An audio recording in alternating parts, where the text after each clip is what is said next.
ٹھیک آدھے گھنٹے بعد قریب ہی واقع شاندار اسٹار ہوٹل میں دھرمان کاکا اور مسٹر اشارف سے میری ملاقات ہو رہی تھی۔ اشارف میری توقعات کے برعکس ایک پختہ عمر شخص تھا۔ اس کی آنکھیں گہری بادامی تھیں اور نقوش سے خاندانی عمارات جھلکتی تھی۔ اس کے چہرے پر ترشیدہ داڑھی بہت بھری لگتی تھی۔ امارات کا یہ کروڑ پتی باشندہ میرے ہاتھوں ایک تباہ کن صورتحال سے دوچار ہو گیا تھا، پھر بھی وہ نارمل اور پر اعتماد نظر آ رہا تھا۔ اس نے صاف سیدھے لہجے میں مجھ سے پوچھا کہ میں کیا چاہتا ہوں۔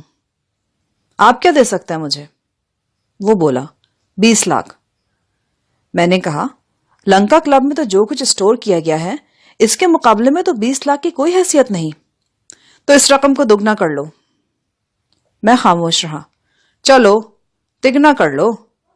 میں پھر بھی خاموش رہا۔ وہ سگریٹ کا طویل کش لے کر کہنے لگا، اب میں کیا کہہ سکتا ہوں؟ تم خود ہی کچھ بولو۔ مجھے رقم نہیں چاہیے، 1 کروڑ نہیں، 10 کروڑ بھی نہیں۔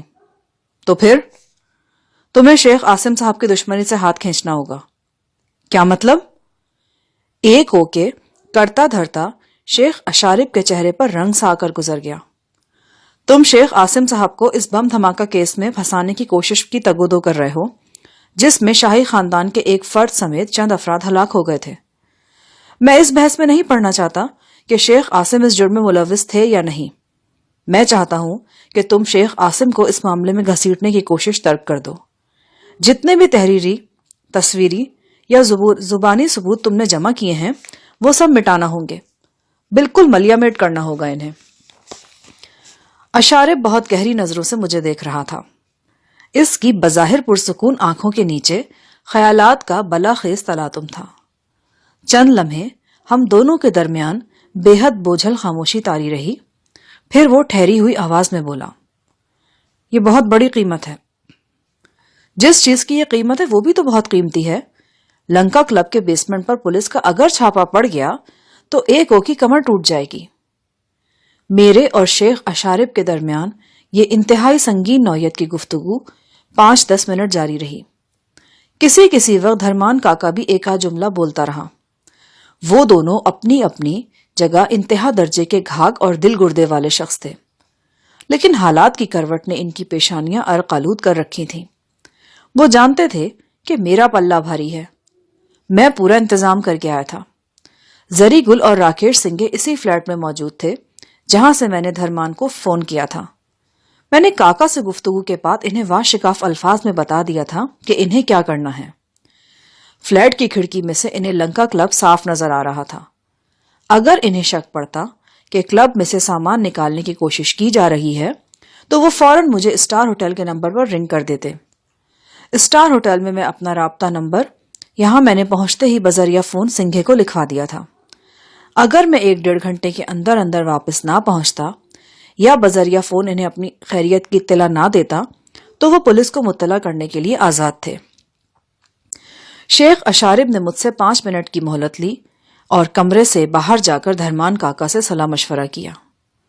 اس مشورے کے فوراً بعد وہ واپس آئے اور چند تحفظات طے کرنے کے بعد ہمارے درمیان معاہدہ طے پا گیا۔ یہ بہت اہم نوعیت کا معاہدہ تھا اور شیخ عاصم کے لیے ایک بہت بڑی خوشخبری سے کم نہیں تھا۔ اس معاہدے کی روح سے نے شیخ عاصم کے خلاف تمام کارروائیاں فوری طور پر ختم کرنا تھیں۔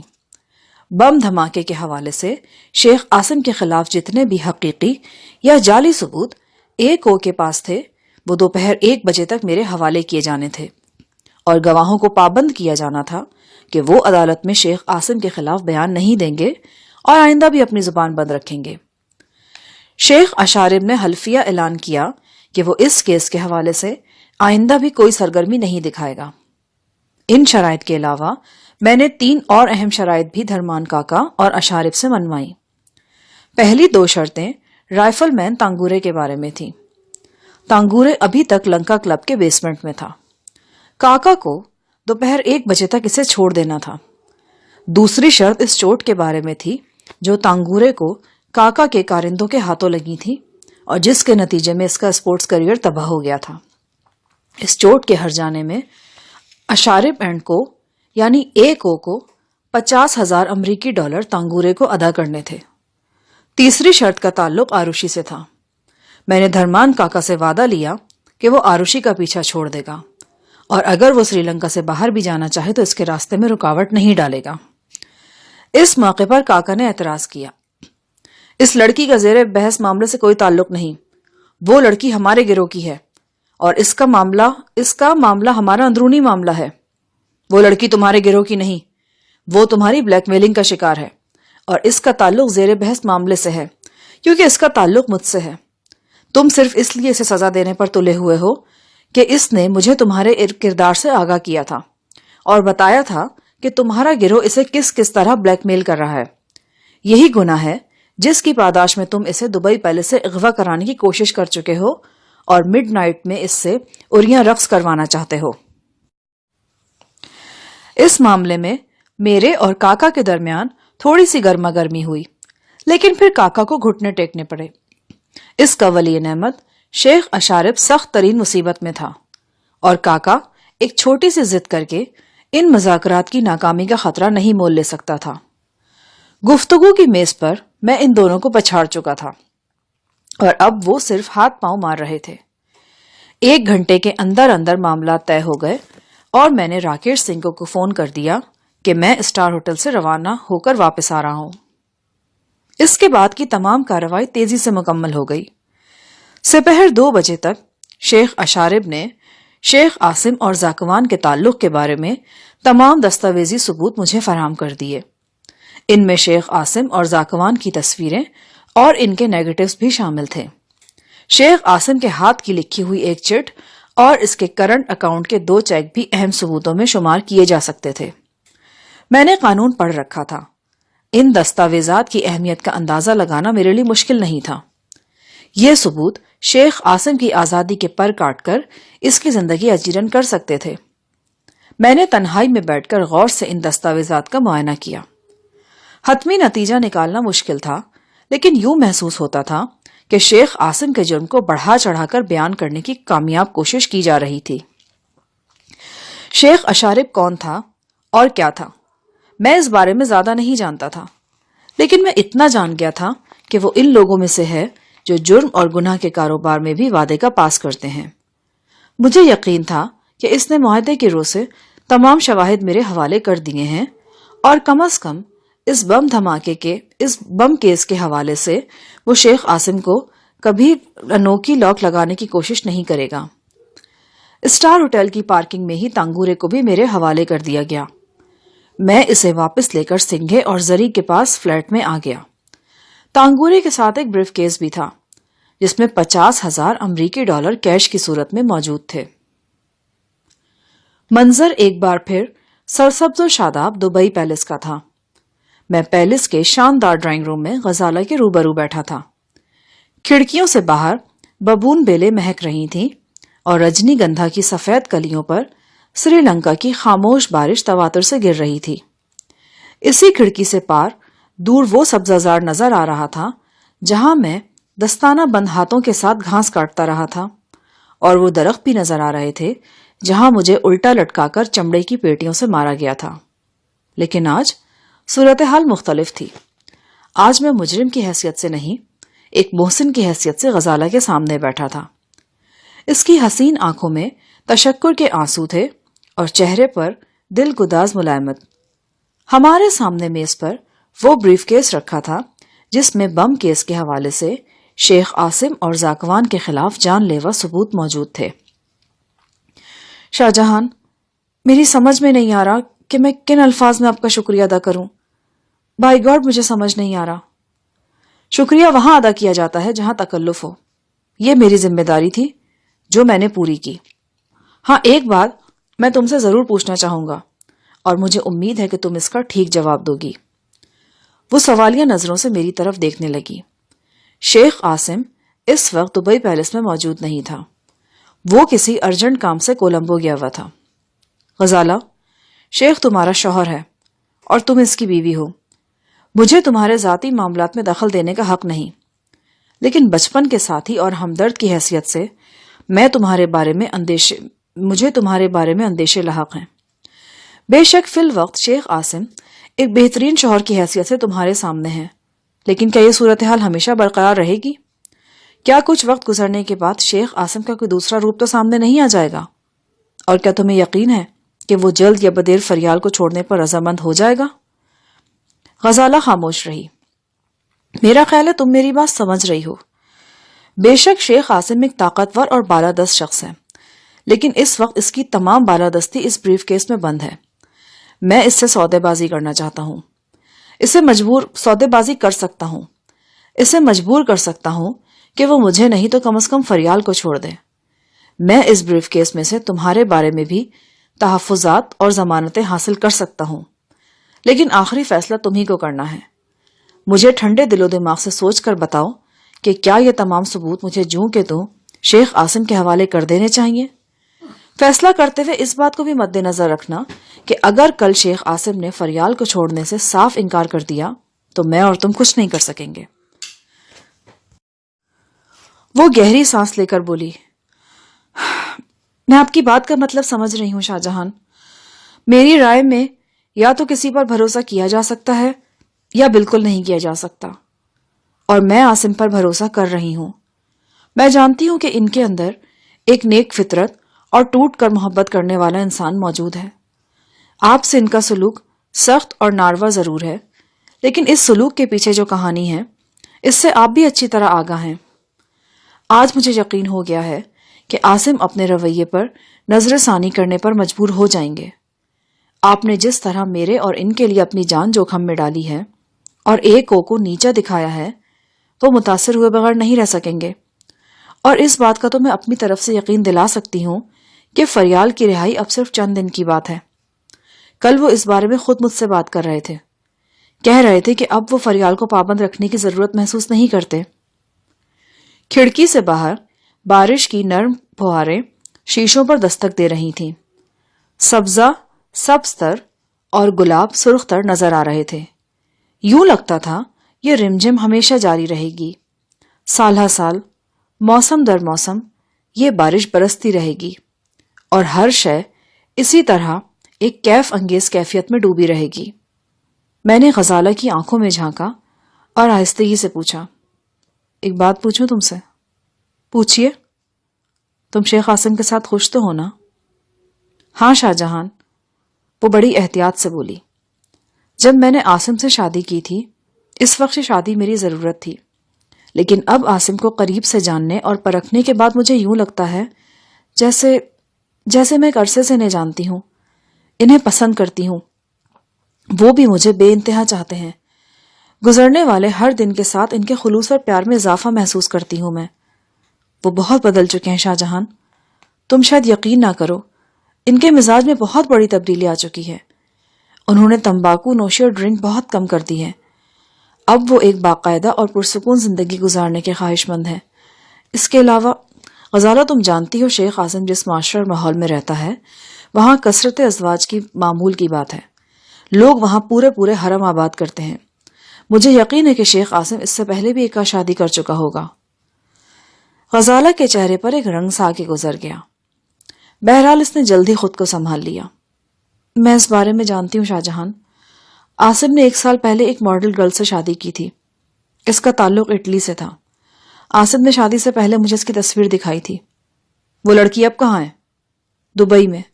تو تم اس کے ساتھ اپنا سہاگ بانٹو گی؟ مجھے بانٹنا پڑتا تو میں بانٹ لیتی، لیکن عاصم نے پرسوں مجھے بتایا کہ وہ لڑکی ان کی زندگی سے نکل چکی ہے۔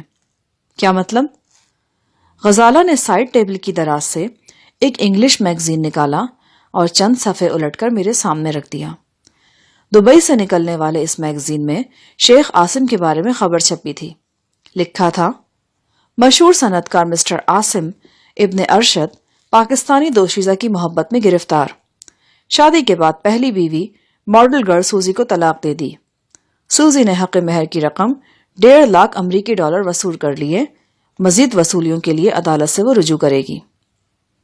پوری خبر پڑھنے کے بعد میں نے میگزین ایک طرف رکھ دیا۔ شیخ عاصم اس سے کیا ثابت کرنا چاہتا ہے؟ میں نہیں جانتی وہ کیا ثابت کرنا چاہتے ہیں، لیکن اتنا ضرور جانتی ہوں کہ وہ میرے ساتھ رہنا چاہتے ہیں، پوری یکسوئی اور تمانیت کے ساتھ۔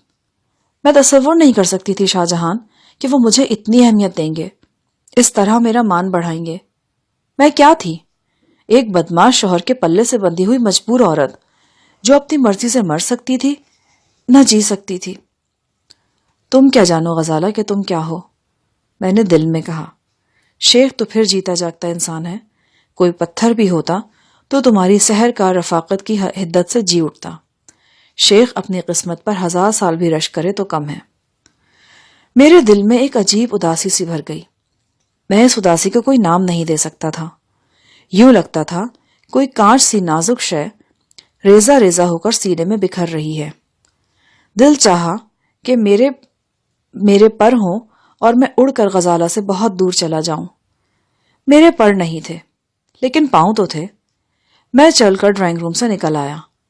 بریف کیس میں نے وہیں غزالہ کے پاس چھوڑ دیا تھا۔ انسان کا ذہن بھی کیا گورکھ دھندا ہے، اس کے نہا خانوں میں کوئی نہیں پہنچ سکتا، نہ مذہب، نہ قانون، نہ سماج۔ وہاں صرف اور صرف فطرت کی حکمرانی ہوتی ہے اور جذبات اپنے اصل اور حقیقی روپ میں نظر آتے ہیں۔ ان نہا خانوں میں انسان صرف جھانک سکتا ہے اور کوئی نہیں جھانک سکتا۔ میں اپنے ذہن کے نہا خانوں میں دیکھ رہا تھا اور حیران ہو رہا تھا۔ وہاں آج بھی غزالہ ایک محبوبہ کی صورت بیٹھی ہوئی تھی۔ یہ کیسی گمراہی تھی؟ یہ گناہ نہیں تو اور کیا تھا؟ وہ کسی کی منکوہہ تھی اور اس کا حسین سراپا میرے جسم کے ہر زاویے میں سمایا ہوا تھا۔ وہ دھڑکن بن کر میرے دل میں گونجتی تھی اور سانس بن کر میرے سینے میں چلتی تھی۔ ایسا کیوں تھا؟ مجھے کوئی جواب نہیں ملا۔ شاید سروج نے ٹھیک ہی کہا تھا، میں پڑھا لکھا جاہل تھا، مہذب جنگلی تھا۔ میں آج بھی اس آس پر زندہ تھا کہ میری محبوبہ جو کسی اور کی بیوی بن چکی ہے شاید پھر میری زندگی میں آ جائے۔ اگر ایسا نہیں تھا تو پھر آج میں کیوں اداس ہو گیا تھا؟ کیوں میرے سینے میں کوئی شے چکنا چور ہو گئی تھی؟ کیا مجھے اس بات پر رنج ہوا تھا کہ شیخ اور غزالہ کی ازدواجی زندگی کامیاب جا رہی ہے؟ یقیناً ایسا ہی تھا۔ یہ جان کر کہ شیخ عاصم غزالہ کا گرویدہ ہو چکا ہے اور غزالہ کی خاطر اس نے اپنی پہلی بیوی کو طلاق دے دی ہے، میرے سینے میں تیر سا لگ گیا تھا۔ شاید یہ حسد کا تیر تھا اور بدخواہی کی کمان سے نکلا تھا۔ اپنے آپ کو کوستا ہوا میں واپس اپنے کمرے میں آ گیا۔ 2-3 گھنٹے بعد شام سے تھوڑی دیر پہلے شیخ عاصم ریسٹ ہاؤس پہنچ گیا۔ یہاں ایک بہت بڑی خوشخبری اس کی منتظر تھی۔ یہ بہت بڑی اور یادگار خوشخبری اس بریف کیس کی صورت میں تھی جو میں غزالہ کو دے آیا تھا، اور میرا خیال تھا کہ شاید رات کو کسی وقت شیخ عاصم مجھے طلب کرے اور اس مارکے کے بارے میں تفصیلات سننا چاہے جو میرے اور اشارب کے درمیان ہوا تھا، لیکن شیخ نے مجھے طلب نہیں کیا۔ اگلے روز بھی غزالہ یا شیخ عاصم کی طرف سے کسی طرح کا رد عمل سامنے نہیں آیا۔ ہاں، اس روز شام کو میں نے ان دونوں کی ایک جھلک ضرور دیکھی۔ وہ سبزہ زار میں سے گزر کر رہائشی حصے کی طرف جا رہے تھے۔ دونوں خوش نظر آتے تھے۔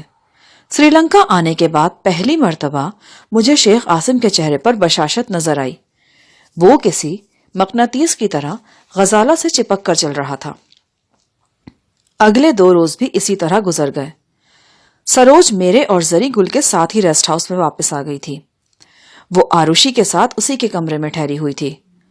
آروشی کو کچھ معلوم نہیں تھا کہ ہم 4-5 دن کہاں رہے اور کیا کر کے آئے ہیں۔ وہ 1-2 بار زری گل سے ٹو لینے کی کوشش کر چکی تھی، لیکن زری گل نے میری ہدایت کے پیش نظر اسے کچھ نہیں بتایا۔ راکیش سنگے کی حالت بھی اب بہتر ہو گئی تھی۔ وہ روز ناریل کے تیل سے اپنی ٹانگوں کی مالش کراتا اور نارمل انداز میں چلنے پھرنے کے قابل ہو گیا تھا۔ تازہ اخبارات میری نظر سے گزرتے رہتے تھے۔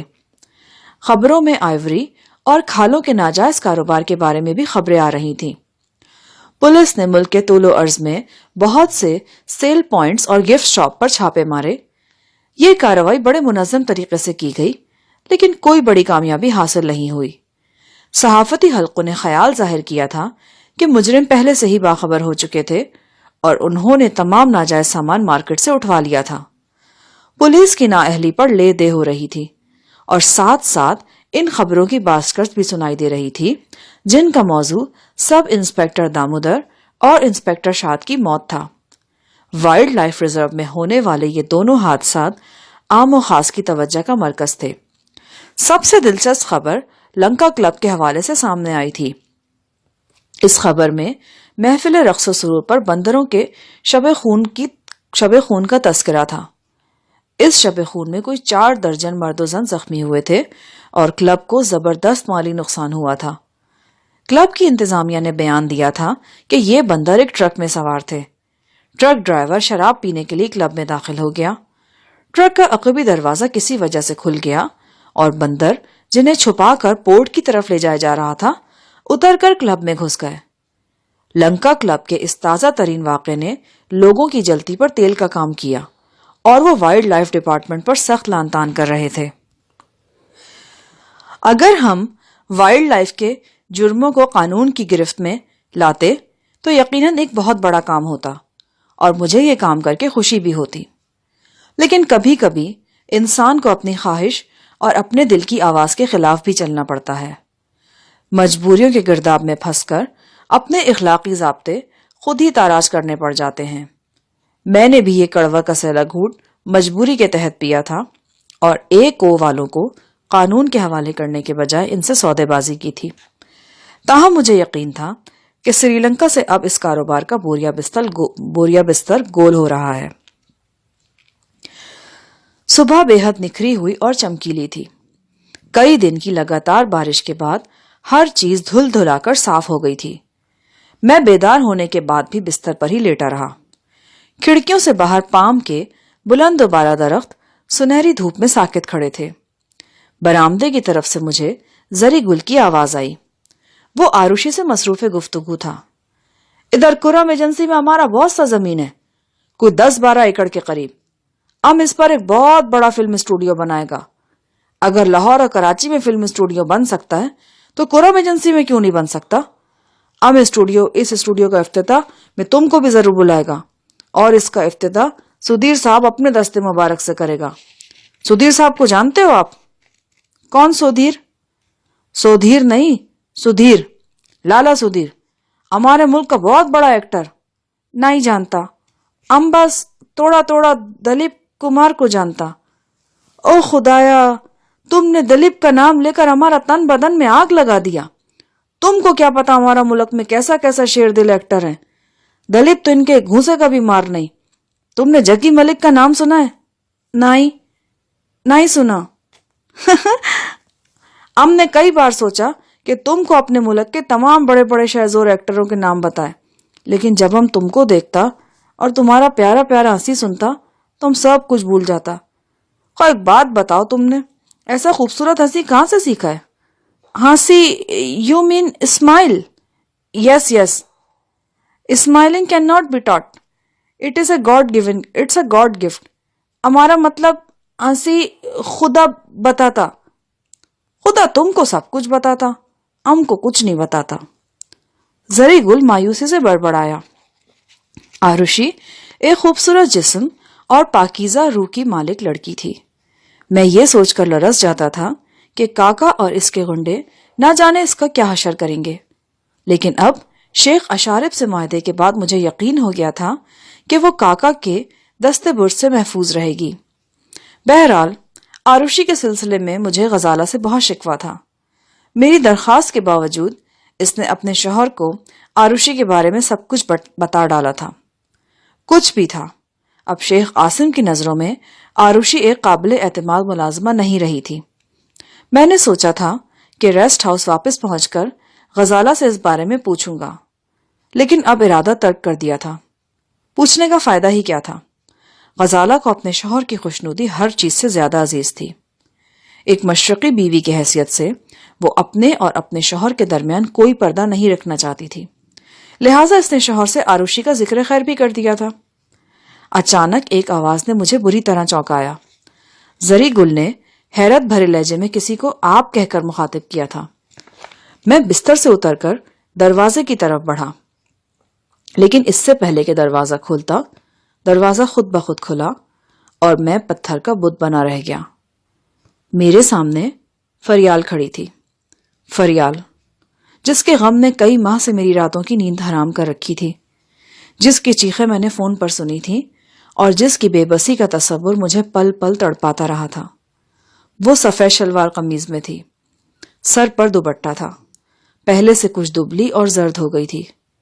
مجھے دیکھ کر اس کی آنکھوں میں آنسو چمکے اور وہ بھاگ کر مجھ سے لپٹ گئی۔ اس نے ایک ہچکی لی، اس ہچکی نے ضبط کا بندھن توڑ دیا اور وہ زارو قطار رونے لگی۔ اس کے جسم میں جیسے زلزلہ برپا تھا اور وہ ہچکیوں کی زبان میں ان بے مہر شب و روز کی داستان مجھے سنا رہی تھی جن کا ہر پل دکھ، تنہائی اور بے بسی سے عبارت تھا۔ میں اس کی کمر تھپکتا رہا اور دلاسا دیتا رہا۔ اس کے دل کا سارا غبار آنسوؤں کے راستے نکل گیا تو وہ دھلا دھلایا کمل سا چہرہ لے کر مجھ سے الگ ہو گئی۔ تم ٹھیک تو ہو نا فریال؟ ہاں۔ اس مختصر ہاں نے میری تسلی کر دی۔ کچھ کہنے سننے سے پہلے ہی مجھے یقین ہو گیا کہ درندوں کے نرغے میں رہنے کے باوجود فریال صحیح سلامت واپس آئی ہے۔ اس کی آبرو پر کوئی حرف نہیں آیا۔ اب آروشی، زری گل اور راکیش سنگے بھی اندر آ گئے تھے۔ آروشی فریال کے پاس بیٹھ گئی اور اسے پچکارنے لگی۔ میں نے فریال سے پوچھا، کب چھوڑا انہوں نے؟ ابھی تھوڑی دیر پہلے۔ غزالہ جی اور شیخ قاسم خود آئے تھے۔ شیخ قاسم نے کہا کہ اب تم آزاد ہو اور آپ کے بارے میں کہا کہ آپ بھی آزاد ہیں، ہم جب چاہیں پاکستان واپس جا سکتے ہیں۔ مجھے اپنی سماعت پر یقین نہیں آ رہا تھا۔ شیخ قاسم مجھے کیسے آزاد کر سکتا تھا؟ مجھے زیر دام لانے کے لیے تو اس نے اپنے 7 سال برباد کیے تھے۔ نہیں، فریال کو سننے میں غلطی لگی تھی، اور اگر غلطی نہیں لگی تھی تو پھر یہ شیخ قاسم کا کوئی فریب تھا، کوئی گہری چال تھی۔ میری چھٹی حص چیخ چیخ کر اعلان کر رہی تھی کہ ایسا نہیں ہے جو میں سن رہا ہوں۔ اتنے میں دروازہ کھلا اور شیخ قاسم کا پرسنل سیکرٹری اجازت لے کر اندر آ گیا۔ اس نے خوش اخلاقی سے سلام کیا اور انگلش میں بولا، میں داخلت کی معافی چاہتا ہوں، دراصل مجھے آپ چاروں کے 3 فوٹوگرافز درکار ہیں۔ کس لیے؟ آپ کی واپسی کے کاغذات تیار کرنے ہیں۔ کس نے کہا ایسا کرنے کو؟ شیخ صاحب نے ابھی یہ ہدایت جاری کی ہے، اور یہ بھی پوچھا ہے کہ مس سروج آپ کے ساتھ پاکستان جانا چاہتی ہیں یا انڈیا جائیں گی۔ میرے کان سائیں سائیں کر رہے تھے۔ مجھے یقین نہیں آ رہا تھا کہ میں آزاد ہوں۔ اچانک میری کلائی پر ہلکے ہلکے جھٹکے محسوس ہوئے۔ میں نے اندازہ لگایا کہ شیخ قاسم میری طرف آ رہا ہے۔ چند ہی لمحے بعد یہ اندازہ درست ثابت ہو گیا۔ شیخ قاسم 3 پیس سوٹ میں ملوث لمبے ڈگ بھرتا اندر آیا۔ اس کی قربت مجھے موت کے دہانے پر لا کھڑا کرتی تھی، اور اس موت کی اطلاع دینے کے لیے میری کلائی پر لگنے والے جھٹکے شدید تر ہو جاتے تھے۔ اس وقت بھی یہی ہو رہا تھا۔ میرے اور شیخ کے درمیان بمشکل 10-12 فٹ کا فاصلہ تھا۔ شیخ نے میری طرف دیکھے بغیر بھاری بھرکم آواز میں کہا، تم لوگ جب چاہو یہاں سے جا سکتے ہو، لیکن اگر قانونی طریقے سے سری لنکا چھوڑنا چاہتے ہو تو تھوڑا سا وقت لگے گا۔ میں نے تمہارے سفری کاغذات تیار کرانے کی ہدایت کر دی ہے۔ میرا خیال ہے پرسوں تک تم یہاں سے روانہ ہو سکو گے۔ شیخ قاسم کو دیکھ کر فریال کچھ سہم سی گئی تھی اور میرے پیچھے چھپنے کی کوشش کر رہی تھی۔ شیخ قاسم نے اچانک میری آنکھوں میں جھانکتے ہوئے پوچھا، کچھ پوچھنا چاہتے ہو تم؟ پوچھنا تو بہت کچھ ہے، لیکن تم بہت بڑے آدمی ہو، تمہارے پاس اتنا وقت نہیں ہوگا۔ صرف یہ بتا دو کہ اس مذاق کا مطلب کیا ہے؟ کس مذاق کا؟ تم دوسروں کے ساتھ ساتھ مجھے بھی آزاد کر کے پاکستان واپس بھیج رہے ہو، لیکن تمہارا لگایا ہوا الیکٹرانک ڈیوائس ابھی تک میرے جسم میں موجود ہے۔ جب تک یہ ڈیوائس موجود ہے میں خود کو آزاد کیسے سمجھ سکتا ہوں؟ میں جہاں بھی جاؤں گا تمہاری گرفت میں رہوں گا۔ وہ سگار کا گہرا کش لے کر بولا، مجھے معلوم ہے تم کسی پر اعتبار نہیں کرتے ہو، اپنی آزادی پر بھی نہیں کرو گے۔ تمہارا دماغ وسوسوں سے خالی نہیں رہ سکتا۔ جہاں تک الیکٹرانک ڈیوائس کی بات ہے، اسے وہی لوگ تمہارے جسم سے نکال سکتے ہیں جنہوں نے رکھا تھا۔ میں 4-5 روز میں ان سے رابطہ کروں گا۔ امید ہے پاکستان پہنچنے کے بعد تمہیں زیادہ دن اس ڈیوائس کے ساتھ نہیں رہنا پڑے گا۔ میں نے سنا تھا کہ ایک مرتبہ اس ڈیوائس کا بلاسٹ سسٹم آن کر دیا جائے تو پھر اسے آف نہیں کیا جا سکتا۔ تم نے ٹھیک سنا تھا۔ شاید تم یہ پوچھنا چاہتے ہو کہ تم اس ڈیوائس کے ساتھ 10 کلومیٹر کے دائرے سے باہر کیسے نکلو گے؟ تو اس کا جواب میرے ہاتھ کی یہ گھڑی ہے۔ جب تم یہاں سے روانہ ہوگے میں یہ گھڑی تمہیں دے دوں گا۔ اس کے ساتھ ہی شیخ عاصم نے رخ پھیرا اور تیز قدموں سے باہر نکل گیا۔ سنہالی سیکرٹری بھی اس کے پیچھے ہی پیچھے روانہ ہو گیا۔ میری کلائی پر لگنے والے جھٹکے بتدریج مدھم ہوتے گئے۔ استاد صاحب، کیا ہم واقعی یہاں سے جا رہا ہے؟ جو کچھ تم نے سنا ہے میں نے بھی وہی سنا ہے۔ زری گل کی اچٹتی ہوئی سی نگاہ آروشی پر پڑی اور وہ ایک دم اداس ہو گیا۔ میں اس کی اداسی کی وجہ سمجھ سکتا تھا۔ وہ آج کل آروشی میں گہری دلچسپی لے رہا تھا۔ اس کا کھیل خوب جما ہوا تھا۔ اسے توقع نہیں تھی کہ اتنی جلدی یہاں سے بوریا بستر گول کرنا پڑے گا۔ اس رات میں، فریال اور زری گل دیر تک باتیں کرتے رہے۔ مجھے وہ دن یاد آ گئے جب میں اور زری گل پشاور کے ڈبگری بازار والے مکان میں مقیم تھے اور فریال ہمارے لیے کھانا لے کر آیا کرتی تھی۔ سخت سردی میں لحافوں میں دبک کر ہم تا دیر گپ شپ کیا کرتے تھے۔ موسم اب بالکل مختلف تھا۔ کھڑکیوں سے باہر سبزے پر بوندیں برس رہی تھیں اور حالات بھی وہ نہیں تھے جو پشاور میں تھے۔ ہم سب پردیس میں ایک نہایت غیر یقینی صورتحال سے دوچار تھے۔ غزالہ ہم سے بہت دور جا چکی تھی اور فریال 2-2.5 ماہ قید و بند کی صحبتیں جھیل کر ہمارے پاس واپس آئی تھی۔ اس کی صورت پہچانی نہیں جاتی تھی۔ رخساروں کی ہڈیاں ابھر آئی تھیں، رنگت زرد تھی اور آنکھوں میں جیسے ابھی تک وہ ڈراؤنے مناظر ٹھہرے ہوئے تھے جو اسے ٹیلی فون پر چیخنے پر مجبور کر دیا کرتے تھے۔